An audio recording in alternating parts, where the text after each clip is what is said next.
నమస్తే.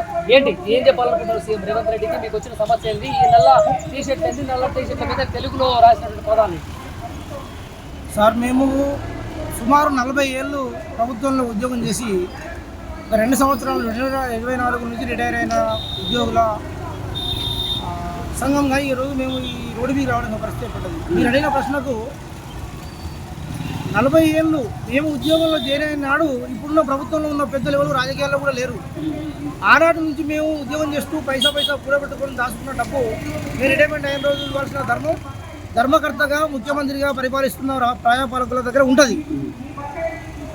ఈ భారతదేశంలో స్వాతంత్రం వచ్చిన తర్వాత రాకముందు కూడా ఏ ఉద్యోగి కూడా ఏ కాలంలో కూడా ఏ ప్రభుత్వంలో కూడా ఇంతటి నీచమైన వ్యవస్థను నెలకొల్పిన పాలకులు లేరు అని నేను చెప్పగలుగుతున్నాను మీకు. ఎందుకంటే సార్, ఉద్యోగి రిటైర్ అయిన 1 మంత్ లోపల తనకు రావాల్సిన డబ్బులన్నీ ఇచ్చేసి పంపించాలని రూల్స్ ఉన్నాయి రాజ్యాంగబద్ధంగా.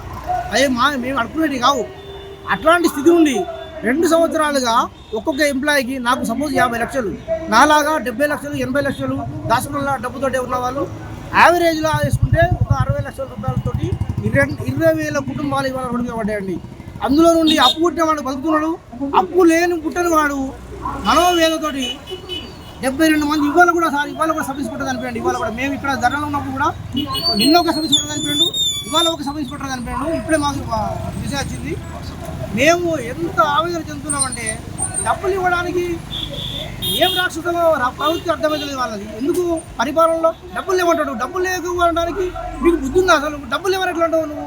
ఒక ముఖ్యమంత్రిగా ఉండి, ఒక ఆర్థిక మంత్రిగా ఉండి 2.5 సంవత్సరాలు మీరు పరిపాలన చేతబట్టి ప్రజలు మిమ్మల్ని ఎన్నుకుంటే ధర్మకర్తగా ఉన్నామంటే మా డబ్బులు వాడుకుని ప్రభుత్వం దగ్గర డబ్బులు లేవు, అప్పు కూడా తెలియదు అని ఎట్లా అంటారండి? అంటే దాదాపుగా మీకు రావాల్సిన బకాయిలు ఎంత ఉన్నాయండి? ఓవరాల్గా ఎన్ని కుటుంబాలు?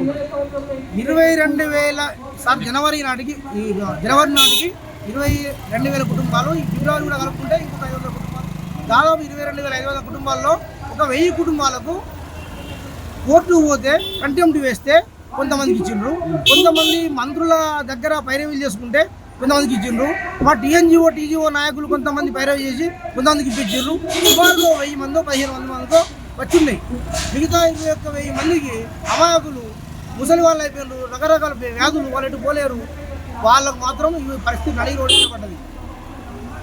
అంటే కాంగ్రెస్ ప్రభుత్వము అధికారంలోకి వచ్చిన తర్వాత ప్రజాపాలన పేరు మీద మంత్రులనే కలవచ్చు, ఏ సమస్య ఉన్నా కూడా చెప్పుకోవచ్చు, మీ సమస్యను మేము నెరవేరుస్తామని చెప్పేసి కూడా అవకాశాన్ని కల్పించింది కదా ప్రభుత్వం. మీరు ఎందుకు వెళ్ళి కలవాల్సినటువంటి పరిస్థితి ఎందుకు చేయలేదు మీరు? సార్, ఆ ప్రజాపాలన పెట్టింది ప్రజలకున్న రకరకాల సమస్యల కోసం పెట్టిన పాలన. ఆ సమస్యలను కూడా మేమే తీర్చి ఈ ప్రభుత్వాలను 40 ఏళ్ళు నడిపించిన చరిత్ర మాది. ప్రభుత్వం అంటే మంత్రులు, ఎమ్మెల్యేలు, ఎంపీలు కాదు. ప్రభుత్వం అంటే ప్రభుత్వ ఉద్యోగులు. ఆ సంగతి వాళ్ళకి అర్థమైతే లేదు. ఎందుకంటే ఎవరు చదువుకోవడం లేదల్లా. మేము అట్లాంటి సమస్యలు పరిష్కరించడానికి కూడా మా అధికారులే ఉంటారు. ప్రజాపాలన కూడా అట్లాంటి పాలన అందరికీ తెలుసు. సీఎం తెలుసు, ఐఏఎస్లో తెలుసు, ప్రతి ఒక్క ఆర్థిక శాఖలో ఉన్న ప్రతి ఒక్క అధికారికి తెలుసు. ఇది వీళ్ళకి డబ్బులు ఇస్తలేము అన్యాయం జరుగుతుంది అని. మళ్ళీ మేము ప్రత్యేకంగా వెళ్ళి మా రిటైర్మెంట్ డబ్బులు అడగడం ఏంటిది? గుర్తుందా ఏమన్నా? ఎందుకు ఏం చదువుకున్నారు వాళ్ళు? ఐఏఎస్ ఎట్లా అయిన వాళ్ళు అంటారు. ఆర్థిక శాఖలో నిపుణులు ఆలోచిస్తున్నారట. నెలకు 1000 కోట్లు ఇస్తే రాబోయే 27 సెప్టెంబర్ నాటికట ఈ సమస్య పరిష్కారం అవుతుంది అని వాళ్ళ ఒక వార్తా కథనం పట్టించారు. ఎట్లా అయితే సార్, ఇప్పటికే 10,000 కోట్లు ఉంటే ఈ 10,000 కోట్లకు నువ్వు 27వ సంవత్సరం సెప్టెంబర్ దాకా ఇచ్చుకుంటూ పోతే మళ్ళీ 18 నెలల్లో మళ్ళీ 18,000 మంది రిటైర్మెంట్ అయితే వాళ్ళ డబ్బులు ఎట్లు ఇస్తారండి? దీనికి మేధావులు అవసరం, ఐఏఎస్ల కమిటీలు. నాకైతే సిగ్గు అనిపిస్తుంది. మేము 40 ఏళ్ళ సర్వీస్లో మా ప్రభుత్వాలలో ఇట్లాంటి సమస్యలు ఏనాడు లేవు. ఈ భారతదేశంలో కూడా ఏనాడు కూడా ఇంత నీచమైన ప్రభుత్వం, మానవత్వం లేని ప్రభుత్వం. దాదాపుగా ఎన్ని బకాయిలు ఉన్నాయి? సుమారుగా సార్ మొత్తం కలిసి 10,000 కోట్లు ఉంటాయి. అందులో వీళ్ళు ఎంత లేదనుకున్నా ఒక 2-3 నెలల వాళ్ళని ఆపినా కానీ ఒక 7-8 కోట్లు ఇస్తే ఈ 2 సంవత్సరాల నుంచి ఆయన వాళ్ళకి అందరికీ ముట్టుతాయి. ఒక 2 నెలలు 3 నెలలు ఆపితే మళ్ళీ 3 months వాళ్ళకి ఇచ్చినా కానీ సర్దుబాటు చేసుకోవచ్చు ప్రభుత్వం. ఇక్కడ సర్దుబాటు చేయడం సమస్య కాదు. ఈ వీళ్ళకు ఇవ్వద్దు అని ఏదో బలమైన కారణం ఉంది. ఆ బలమైన కారణం కూడా ఇప్పుడు మీకు చెప్పాల్సిన అవసరం ఉన్నది. తెలంగాణ ఉద్యమం అంటూ కర్మగారి మేమంతా తెలంగాణ ఉద్యమంలో కొట్లాడినమే. తెలంగాణ ఉద్యమం అంటూ తెలంగాణ రాష్ట్రం సాధించాలని కొట్లాడడం మేము. ఆ దరిద్రపు టీఆర్ఎస్ పార్టీతో మా నాయకులు దిగిండ్రు. ఇప్పుడు కాంగ్రెస్ ప్రభుత్వానికి ఏముందంటే ఈ అధినాయకులకు ఈ తెలంగాణ ఉద్యోగులు టీఎన్జీఓలు టీజీఓలు అంటే టీఆర్ఎస్ మనుషులు. టీఆర్ఎస్కు ఇప్పుడు మీరు ప్రభుత్వ ఉద్యోగంలో పనిచేస్తున్నటువంటి వ్యక్తి సార్ మీకు పార్టీలకు ఏం సంబంధం ఉంటుంది? ఏమున్నా ఇక్కడ ఇది ప్రధానంగా మరి అద్భుతమైన క్వశ్చన్ వేసింది మీరు.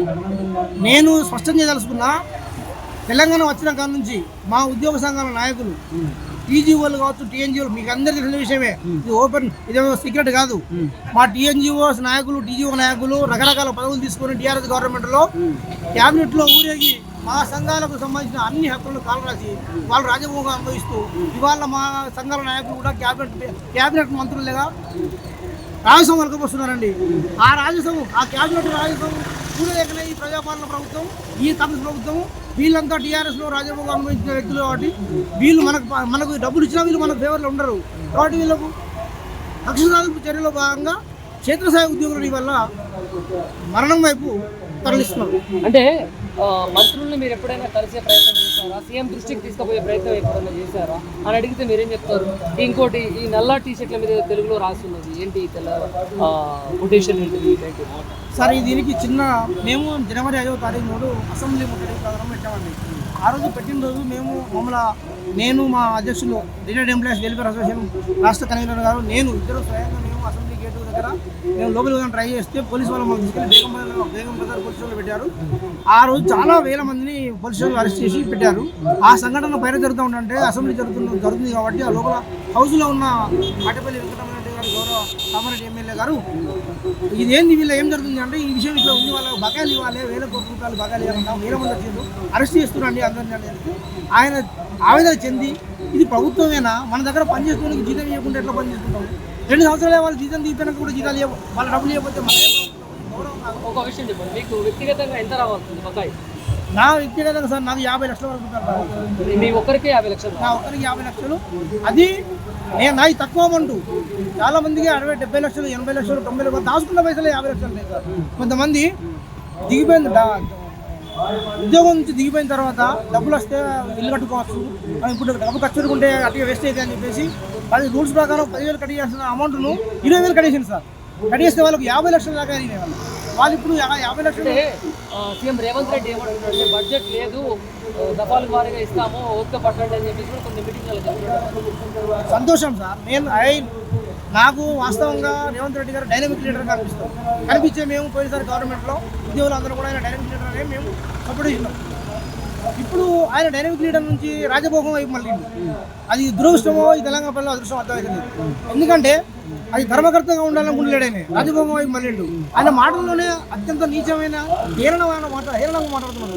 ఏ పథకం రద్దు చేయమంటావు, ప్రజలను పిలుస్తా, మీటింగ్ పెడతా, మీరు రండి, ప్రజల ముందు చెప్పండి, రైతు భరోసా పని చేయమంటావా, మీకు ఇవ్వమంటావా అని అత్యంత క్రూరమైన, నీచమైన, హేయమైన కన్నింగ్ సీఎం అంటే ఎవరంటే ఇండియాలో రేవంత్ రెడ్డి అని మేము అనుకుంటున్నాం సార్. ఇవాళ మిమ్మల్ని అడ్డం పెట్టుకోవడం, మాటలు అనడానికి గల కారణం ఏంటంటే మా సంఘ నాయకుల మీద ఉన్న కక్షతోటే ఇవాళ ఆ స్థాయికి ఇంకో విషయం ఏంటంటే, మీ నల్ల టీ షర్ట్ మీద క్యాప్షన్ ఏంటి ఒకసారి చదువుతారా? ఓ తెలంగాణ కాంగ్రెస్ ప్రభుత్వమా, మేము చచ్చిపోకముందే మా రిటైర్మెంట్ డబ్బు మాకు ఇవ్వవా? ఎందుకు మేము చచ్చిపోకముందే అనేది? ఎందుకంటే సార్, చనిపోయిన తర్వాత 4 రోజులకు అది సీఎం గారి సొంత ఊర్లే కొండారెడ్డిపల్లనే ఒక కొండారెడ్డి అనే ఒక టీచర్, కొండేసార్ అనే పంతులు టీచర్ రిటైర్డ్. నేను సార్ నాకు ఆరోగ్యం అయితే బాగలేదు, నా డబ్బులు నేను చచ్చిపోతున్నాను అంటే కూడా ఇవ్వలేదు, చనిపోయినాక ఇచ్చింది. అట్లాగే మైసాయి అని ఎస్ఐ గారు ఖమ్మంలో, బట్టి విక్రమార్క గారి కేజీలో సెక్యూరిటీ ఆఫీసర్గా పనిచేసిన సబ్ ఇన్స్పెక్టర్ క్యాడరు, ఆయన సీరియస్ అయిపోయి భార్య సీరియస్ ఇప్పుడు దాఖల్లో ఉంది. ఆయన చనిపోయిన తర్వాత అప్పుడు మా సంఘాన్ని గొడవ చేస్తే ఆయనకు 50 లక్షలు రావాల్సింది 30 లక్షలు ఇచ్చి ఇంకా 20 లక్షలు ఇవ్వలేదండి. అంటే ప్రతి ఉద్యోగి కూడా చనిపోయిన తర్వాత సోషల్ మీడియాలో, మీలాంటి సోషల్ మీడియాలో బాగా పెద్ద ఎత్తున వస్తే అప్పుడు మా సగం పైసలు డబ్బులు, బహుళ పైసలు ఇస్తుంది తప్ప డబ్బులు ఇవ్వడానికి ఆస్కారం ఎక్కడి సార్? ధనవంతమైన రాష్ట్రం, own capacity, own saving capacity state అని అంటున్నారు. ఈ ఇండియాలోనే అత్యధిక ఓన్ కెపాసిటీ, ఓన్ ఇన్కమ్ ఉన్న స్టేట్గా నంబర్ 1 స్టేట్గా అంటున్నారు. ఒక మాటలో సూటిగా రేవంత్ రెడ్డికి చెప్పాలంటే ఏం చెప్తారు? ఏం లేదు సార్, మీరు ఎలక్షన్ల ముందు ఏ విధమైన రేవంత్ రెడ్డి గారు ఉన్నారో, ఎలక్షన్ల ముందు, అసెంబ్లీ ఎలక్షన్ల ముందు రేవంత్ రెడ్డి గారు ఎలా ఉండేవారో అలాంటి రేవంత్ రెడ్డి మాకు కావాలి. ఈ రేవంత్ రెడ్డి కాదు. మేము రేవంత్ రెడ్డికి అభిమానించే నాయకులం, అభిమానించే ఉద్యోగులం, ఉద్యోగం ఉన్నప్పుడు నాయకులమే. కోరి మరీ తెచ్చుకున్నారు కదా కాంగ్రెస్ ప్రభుత్వాన్ని మరి. అదే మా బాధ. బట్టి విక్రమార్క గారు కూడా చాలా జెంటిల్మెన్ గా కనిపించేవారు అధికారంలోకి రాకముందు. ఇవాళ చూస్తే అసహ్యంగా కనిపిస్తున్నారు మాకు నాయకులు, కాంగ్రెస్ నాయకులు. ఎందుకంటే 22,000 కుటుంబాలను రోడ్డు తీసుకొచ్చేంత వాళ్ళు ఎట్లా ధర్మపాలకులు అవుతారండి.